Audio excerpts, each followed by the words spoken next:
Video like जरूर कर लीजिए और ऐसे वीडियो लगातार फ्री में पाने के लिए चैनल को तुरंत सब्सक्राइब कर लीजिए और बेल आइकन को जरूर टैप कर लीजिए ताकि आगे भी सारे वीडियो आपको मिलते रहे। यूट्यूब में फॉलो करते हैं तो प्लीज ये वाला फ्री टेलीग्राम चैनल जरूर ज्वाइन कर लीजिएगा। सारे नोटिफिकेशन सारे अपडेट यहीं पे आते हैं, ध्यान रखिए। पर आपको कुछ इन्फॉर्मेशन दिया गया, अगर आप हमारे टीम के पैड कोर्सेज से जुड़ना चाहते हैं तो आप दिए गए नंबर्स पे संपर्क कर सकते हैं।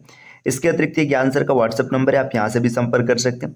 प्ले स्टोर से हमारा application study for civil services जरूर इंस्टॉल कीजिएगा अगर अब तक आपने इंस्टॉल नहीं किया है तब। इससे आपको सभी क्लासेस को देखने में और बैच को परचेज करने में बहुत ही आसानी होगी। चलिए अब बढ़ते हैं अपने प्रश्नों की ओर। पहला प्रश्न दिया, एक घड़ी में मिनट की सुई 1.5 सेंटीमीटर लंबी है, इसकी नोक 40 मिनट में कितनी दूरी तय करती है। देखिए घड़ी आप बनाएंगे, मान लीजिए घड़ी हो गई है ना, ये घड़ी का सेंटर है, यहाँ से मिनट वाली सुई निकली, इसकी लंबाई है 1.5 सेंटीमीटर। ठीक, अब बोल रहे हैं 40 मिनट में। देखिए घड़ी की सुई जब 40 मिनट चलेगी, यहाँ पे मान लेते हैं 12 पर है, तो 40 मिनट चलने के बाद ये 8 पर आ जाएगी, 8 पर आ जाएगी है ना। अब इसके बीच कुछ कोण निर्मित होगा, ये मान लेते हैं थीटा डिग्री कोण है, अभी निकालेंगे कितना आएगा। तो आपसे पूछ रहा है कि ये कितनी दूरी तय करेगी, मतलब यहाँ पे ना आपको ये पूछ रहा है कि इसकी ये वाली दूरी क्या होगी। देखिए अब सीधी सी बात है, आपने दूरी का फार्मूला पढ़ा है 2πr है ना। अब यहाँ पे आपको एंगल दिया तो आप θ/360 कर लेंगे। 2 पाई का मान कितना होता है 3.14 या 22/7, जो भी आपको लिखना है सुविधा अनुसार है ना। तो मैं 3.14 लिख के चलता हूँ। इसके बाद आर की वैल्यू की बात करेंगे तो 1.5 हो जाएगा। अब थीटा की बात करें, देखिए जो घड़ी होता है, घड़ी में जो मिनट वाली सुई होती है, ये 60 मिनट में टोटल 360 डिग्री का कोण बनाती है। तो 1 मिनट में कितने डिग्री का कोण बनेगा, 6 मिनट में 1 मिनट में 6 डिग्री का कोण बनेगा। तो इस प्रकार अगर हम देखेंगे 40 मिनट में 240 डिग्री का कोण बनेगा, इंटू 240 हो जाएगा और बटे में यहाँ पर क्या हो जाएगा 360।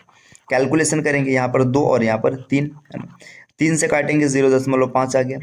अब 0.5 और 2 का मल्टीप्लाई होगा तो 1 हो जाएगा, यहाँ पे 3 दूना 6.28। अब ये सेंटीमीटर में तो सेंटीमीटर, तो जो चली गई दूरी है ये कितनी हो जाएगी 6.28 सेंटीमीटर। इसका विकल्प बी बिल्कुल सही होगा।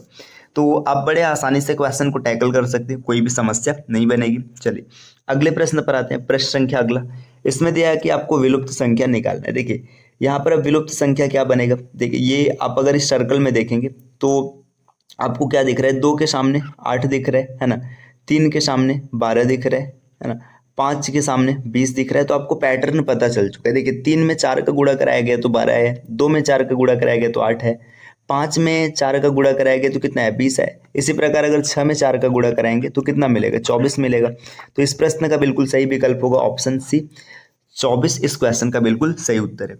बढ़ते हैं अगले प्रश्न की ओर। अगला प्रश्न क्या है, दिया रिक्त स्थानों की पूर्ति कीजिए। अब यहाँ पर क्या करना है कि आपको ये कुछ रिक्त स्थान दें, इसमें आपको देखना है कि किस विकल्प को रखने के साथ आपका ये इक्वेशन सही हो जाएगा। तो आपको हिट एंड ट्रायल के साथ जाना है ना, हिट एंड ट्रायल से ट्राई करते हैं। विकल्प ए को रख के देखते हैं। देखिए 55 + 12, देखिए आपका इक्वेशन कुछ ऐसा बनेगा, 55 + 12 -25 और भाग 5 है ना। ये करने पे आपको 115 मिलेगा। तो देखिए यहाँ पे भाग करेंगे तो आपको मिल जाएगा 5। ठीक है, अब 55 और 5 कितना, 55 और 12 कितना हो जाएगा 67, और 67 में से 5 जाएगा तो 62 आएगा। ये गलत हो जाएगा, ये पहला नहीं होगा। दूसरे विकल्प को देखते हैं। देखिए 55 - 12 गुणा 25 और डिवीजन 5, इसको चेक करते हैं। देखिए यहाँ पे 5 मिलेगा है ना। अब 5 मिलने के बाद क्या हो जाएगा 12 × 5 = 60, ये भी विकल्प नहीं होगा है ना। अब विकल्प सी को चेक करते हैं। देखिए 55 भागे 12 है ना, 55/12 और प्लस यहाँ पर कितना हो जाएगा +25 और इंटू 5 है ना, बराबर 115। देखिए आपको दिख रहा है डेसिमल में आगे, ये भी नहीं होगा। तो जब 3 विकल्प कैंसिल हो गए तो ऑप्शन डी बिल्कुल सही होगा। बाकी आप सेटिस्फैक्शन के लिए चेक कर सकते हैं। देखिए 55 + 12 गुणा 25 डिवीजन 5 है ना, बराबर 115। तो देखिए 55 यहाँ पे आप भाग करेंगे सबसे पहले तो ये मिल जाएगा 5, 12 × 5 = 60, 60 में 55 जोड़ेंगे तो 115 मिलेगा, बिल्कुल सही है। तो हिट एंड ट्रायल से आप इसको चेक कर पाएंगे, आसानी से कैलकुलेशन बन जाएगा। इसका विकल्प डी बिल्कुल सही हो जाएगा। चलिए अगले प्रश्न पर आते हैं। प्रश्न संख्या अगला, यहाँ पर क्या दिया, विलुप्त संख्या आपको निकालना है। अब विलुप्त संख्या निकालने के लिए देखिए यहाँ पे एक सीरीज चल रहा है, 56 से 58 हो गया है ना। मैं इसको यहाँ साइड में लिख लेता हूँ, 56, 58, 62, क्वेश्चन मार्क, 86, 118 और 182 है ना। ये आपका पैटर्न चल रहा है पूरा। अब देखिए इसमें क्या सीक्वेंस हो सकता है, 56 में 2 जुड़ा है तो 58 आ गया, +2 है। 58 में 4 जुड़ा है तो 62 आ गया। अब देखिए इसके आगे ना ये डाउट है कि 2 4 6 वाली सीरीज चलेगा या 2 का दुगना 4 हो जाएगा, 4 का दुगना 8 हो जाएगा। तो इसको सेटिस्फाइड करने के लिए यहाँ पे हम लोग आगे बढ़ते हैं। देखिए यहाँ पर आप देखेंगे तो आपको मिलेगा 86 में से 118 हो गया मतलब 32 जुड़ा है, 118 से 182 हो गया मतलब 64 जुड़ा है। तो आपको पैटर्न क्लियर हो गया कि ये डबल डबल चल रहा है। तो यहाँ पर 4 का डबल कितना हो जाएगा, 8 जुड़ेगा, प्लस 8 करेंगे तो 62 और 8 कितना हो जाएगा, 70 हो जाएगा। अब 70 में फिर हम लोग प्लस 16 जोड़ेंगे तो आपका 86 मिलेगा, बिल्कुल सही है। तो यहाँ पे इसका सही विकल्प होगा 70। इसमें ऑप्शन डी बिल्कुल सही हो जाएगा। इसमें डबल डबल हो रहा था, 2 से मतलब 2 गुना किया गया, 4 जुड़ा, 4 का 2 गुना 8 जुड़ेगा, 8 का 2 गुना 16, ये पैटर्न चल रहा है। अगले प्रश्न पर आते हैं। अगला प्रश्न है, ताश के 52 पत्तों में की एक भली भांति फेंटी हुई गड्डी में से एक पत्ता निकाला गया। यदि प्रत्येक परिणाम समान रूप से संभव हो तो निकाले गए पत्ते की इक्का नहीं होने की प्रायिकता क्या है। देखिए जो ताश की पत्ती होती है, ताश की गड्डी में कुल 52 कार्ड्स होते हैं, 52 पत्तियां होती हैं, है ना। अब 52 कार्ड्स में आपके पास 4 इक्का होता है ना। जो इक्का होता है इसकी संख्या कितनी होती है, 4 होती है। तो अब देखिए अगर इक्का होने की प्रायिकता की बात करेंगे तो यहाँ पे जो पॉसिबल आउटकम है कितना है, 4, और टोटल आउटकम कितना है, 52। तो आपको पता चल जाएगा 1/4 ये इक्का होने की संभावना है। तो इक्का नहीं होने की संभावना क्या है, तो 1 माइनस होने की पॉसिबिलिटी 1/13। यहाँ पे आप अगर इसको भाग करके सॉरी घटा करके चेक करेंगे तो आपको पता चलेगा 12/13। तो इक्का न होने की संभावना कितनी है, 12/13। विकल्प सी बिल्कुल सही है। अगले प्रश्न पर आते हैं। नेक्स्ट प्रश्न संख्या 8 यहाँ पर दिया, इस आंकड़ों की आपको माध्यिका बतानी। देखिए जब कभी माध्यिका बतानी तो सबसे पहले इनको आप आरोही क्रम में व्यवस्थित करिए। देखिए आरोही क्रम में व्यवस्थित करेंगे 3 3 है ना, इसके बाद 4, देखिए ये हो गया, ये हो गया, 4 हो गया, 4 के बाद 5 नहीं, 5 है, 5 भी हो गया, है ना। 5 के बाद देखेंगे 6 नहीं है, 7 है, यहाँ पर 7 भी सेट हो गया। 7 के बाद देखिए 9 हो गया, और आगे बढ़ेंगे, 9 के बाद 10 हो गया, फिर 11 नहीं है तो फिर आप 12 को लिखेंगे, है ना। 12 के बाद देखिए यहाँ पर 13 नहीं है, 14 नहीं है, 15, तो 18 19 21 है ना, 18 19 21 आपने सबको सेट कर लिया है ना। देख लेते हैं कितने हैं, 2 2 4 2 6 2 8 2 10 1 11, 2 4 6 8 10 11। अब सब सेट है। देखिए यहाँ पे अब इसको काउंट करेंगे, इसमें जो माध्यिका होगी n प्लस, अगर ये ऑड है ना, अगर ये ऑड है तो आप डायरेक्ट लिखेंगे n+1/2वां पद, है ना। तो इसको कैलकुलेट कर लेते हैं। देखिए 11 और 1 कितना हो जाएगा, 12/2 मतलब 6वां पद। अब 6वें स्थान पे जो होगा वही इसकी माध्यिका होगी। देखिए पहला, दूसरा, तीसरा, चौथा, 5वां, 6ठा, 9। इसका सही विकल्प हो जाएगा ए। आपको बाकी इस प्रकार से लिख करके एग्जाम में नहीं सॉल्व करना है, यहाँ पर समझाने के लिए ऐसे टैकल किया गया। बाकी आप आराम से कैलकुलेट भी कर सकते हैं, आप एक एक करके कैलकुलेट करके आसानी से निकाल लेंगे। तो इसका सही आंसर हो जाएगा ए, इसकी माध्यिका होगी 9। आते हैं अगले प्रश्न की ओर। प्रश्न संख्या अगला, देखिए यहाँ पर दिया विलुप्त संख्या ज्ञात करना है आपको। इस इक्वेशन में एक विलुप्त संख्या, उसी को फाइंड करना है, क्या बनेगा।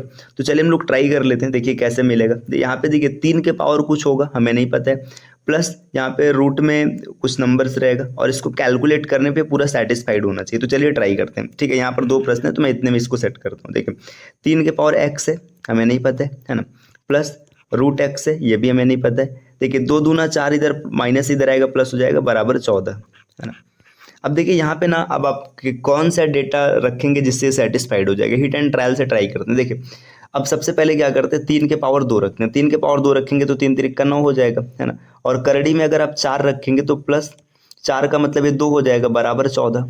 ये गलत हो जाएगा, पहला तो सेटिस्फाइड नहीं कर रहा है ना।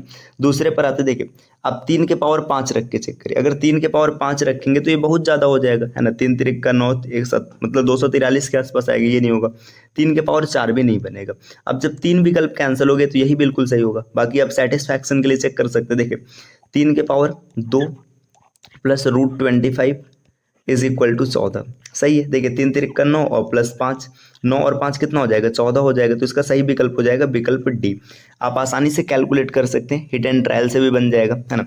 अब अगले प्रश्न पर आते हैं, आपको विलुप्त संख्या निकालना है। देखिए 4 से 6 हो रहा है, फिर 6 है, फिर 11, फिर 8 16 10। पैटर्न जब कभी भी घटते बढ़ते क्रम में देखिए कोई सीक्वेंस क्लियर ना हो तो आप अल्टरनेट देख लीजिए। देखिए 4 से 6 हो गया, 2 बढ़ रहा है, 6 से 8 हो गया, फिर से 2 बढ़ रहा है, 8 से 10 फिर से 2 बढ़ रहा है। तो आपको पता चल गया कि ये अल्टरनेट पे 2 बढ़ रहा है। नीचे देखते देखिए 6 से 11 5 बढ़े, 11 से 16 5 बढ़े, अब फिर से 5 बढ़ेगा तो 16 से कितना हो जाएगा, 21 हो जाएगा। इसका जो सही विकल्प हो जाएगा, विकल्प सी बिल्कुल सही होगा। इस प्रश्न में 21 आपको सही आंसर मिलेगा। अगले प्रश्न पर आते हैं, प्रश्न संख्या 10, विलुप्त संख्या ज्ञात कीजिए। यहाँ पर क्या दिया, एक क्वेश्चन मार्क दिया, इसको आपको निकालना है। देखिए यहाँ पर आपका क्वेश्चन मार्क 9 13 ये आपस में संबंधित होंगे, या तो ये संबंध देखिए या तो ऐसे चलेगा या तो ऐसे चलेगा। तो चलिए देखते हैं हम लोग संबंध कैसे चल रहा है। यहाँ पे देखिए हम लोग इस डायरेक्शन में देखते हैं। यहाँ पे क्या किया गया, देखिए 9 17 से किसी प्रकार 69 बनाया गया, इसी प्रकार 13 और 11 से 59 बनाया गया, और सेम इसी प्रकार से यहाँ पर भी संबंध होगा। तो पहले हम लोग इस कोड को देखते हैं कैसे बना। देखिए 9 में गुणा कराया गया, 9 दूना 18 और 17 त्रिकी, देखो 9 गुणे 2 और प्लस 17 गुणे 3। अगर आप इसको कैलकुलेट करेंगे तो 9 दूना 18 और 17 त्रिकी 51 69 मिलेगा।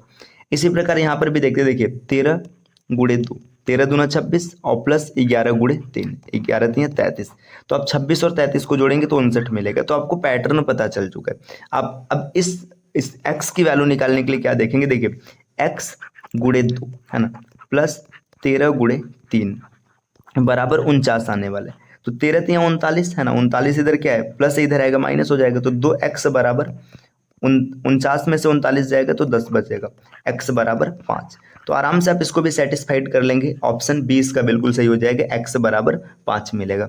चलिए आते हैं अगले प्रश्न पर। नेक्स्ट अगला प्रश्न दिया है कि निम्नलिखित सादृश्यता में विलुप्त संख्या ज्ञात कीजिए। 9 से 90 बनाए, 12 से क्या बनेगा। देखिए आपको दिख रहा होगा कि 9 गुणे 10 कर देंगे 90 मिल जाएगा, ठीक है, लेकिन 12 गुणे 10 120 नहीं है, है ना। इसमें क्या सीक्वेंस चल रहा है, तो देखिए इसमें सीक्वेंस ये चल रहा है 9 का स्क्वायर किया गया, 9 का स्क्वायर प्लस 9, 9 9 81 प्लस 9 कितना हो जाएगा, 90 हो जाएगा।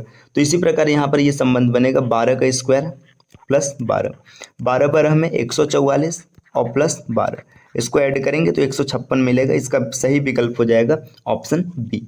चलिए आते हैं अगले प्रश्न पर। अगला प्रश्न क्या दिया है, वर्णमाला में कुछ समूह दिए गए जिनमें से एक को छोड़कर बाकी सभी सामान्य विशेषता रखते हैं, बेमेल समूह को चुनिए। तो इसमें सबसे पहले आपको क्या करना है, आप प्लेस वैल्यू लिख करके चेक कर लीजिएगा। बी की प्लेस वैल्यू है 2, ई की प्लेस वैल्यू है 5 और एच की प्लेस वैल्यू है 8। इसी प्रकार सी की प्लेस वैल्यू है 3, एफ है 6 और ये है 9। आगे बढ़ेंगे, डी की प्लेस वैल्यू है 4, जी की है 7, जे की है 10। ई की प्लेस वैल्यू है 5, एच की है 8 और एल की है 12। अब देखिए प्लेस वैल्यू लिखने के बाद आपको क्या दिख रहा है कि इसमें 3 3 का गैप है, 2 में 3 जुड़ा 5 आ गया, 5 में 3 जुड़ा 8 आ गया, यहाँ पर भी 3 3 का गैप है और तीसरे में भी 3 3 का गैप है। इन तीनों में 3 3 के गैप है। यहाँ पे देखिए 5 और 3 8 तो हो गया, लेकिन 8 प्लस 3 नहीं, 8 प्लस 4 है। तो इसमें विकल्प डी क्या है, ये बेमेल है, जो और सभी से मेल नहीं खाता है। तो डी इसका बिल्कुल सही उत्तर हो जाएगा। अगले प्रश्न पर आते हैं, प्रश्न संख्या अगला देखिए, दिए गए विकल्पों में से संबंधित समानता वाला शब्द चुनिए। देखिए बिहू, बिहू मतलब एक नृत्य है, कहाँ का नृत्य है, असम का। इसी प्रकार गरबा कहाँ का नृत्य है, तो गरबा कहाँ का नृत्य है, गुजरात का। तो इसका सही विकल्प हो जाएगा गुजरात, इसमें विकल्प सी। अगले प्रश्न पर आते हैं, जिस प्रकार कॉलेज विद्यार्थी से संबंधित है उसी प्रकार हॉस्पिटल किससे संबंधित। देखिए कॉलेज में विद्यार्थी भी जाते हैं, टीचर भी जाते हैं। विद्यार्थी किस लिए जाते हैं, पढ़ने के लिए, और टीचर पढ़ाने के लिए। तो इसी प्रकार देखिए अगर बात करेंगे हॉस्पिटल, तो हॉस्पिटल में डॉक्टर भी जाते हैं, है ना, और साथ में मरीज भी जाते हैं, है ना। तो यहाँ पे देखिए डॉक्टर इलाज करने के लिए जा रहे हैं तो डॉक्टर का संबंध टीचर से हो जाएगा, लेकिन यहाँ पे हॉस्पिटल में जो विद्यार्थी है ना उसका संबंध किससे होगा, मरीज से होगा। तो इसका बिल्कुल सही विकल्प होगा डी, मरीज, है ना। अगर यहाँ पर ये प्रोफेसर लिखा रहता है या फिर शिक्षक लिखा रहता है ना, तब यहाँ पे डॉक्टर टिक करते, लेकिन यहाँ पे विद्यार्थी है, मतलब ये मुख्य यहाँ का क्या है, ये पढ़ने जा रहा है। तो इसी प्रकार मरीज क्या जाएगा, इलाज कराने जाएगा। अगले प्रश्न पर आते हैं। अगला प्रश्न संख्या अंतिम है इस स्लाइड का अंतिम प्रश्न है, मतलब इस आज की क्लास का दिया है, निम्नलिखित आकृति के विलुप्त खंड को दिए गए विकल्पों में से उचित आकृति का चयन कीजिए, है ना। अब यहाँ पे क्या करना है, ये एक सेगमेंट गायब है, उसको ढूंढना है। देखिए यहाँ पे अगर आप सेगमेंट को देखेंगे विकल्प के साथ, है ना, तो यहाँ पे देखिए ये खाली वाला भाग ऊपर था, है ना, मतलब फिर ये नीचे आया, फिर ऐसे घूम रहा है। देखिए देखेंगे तो ये खाली वाला भाग ये आपका क्लॉकवाइज घूम रहा है। तो इस प्रकार अगर हम लोग यहाँ पे इसको सेट करेंगे तो जो यहाँ पे रिक्त भाग है ये ऐसे ऊपर चला जाएगा और ये भरा वाला नीचे आएगा। तो देख लेते हैं कि रिक्त भाग कहाँ पर ऊपर है। देखिए यहाँ पर ऊपर नहीं, पहला विकल्प गलत हो गया। दूसरा तो देखो ये प्लेट ही गलत रखा गया है ना, तो ये भी गलत हो जाएगा, विकल्प भी इसका बिल्कुल सही हो जाएगा।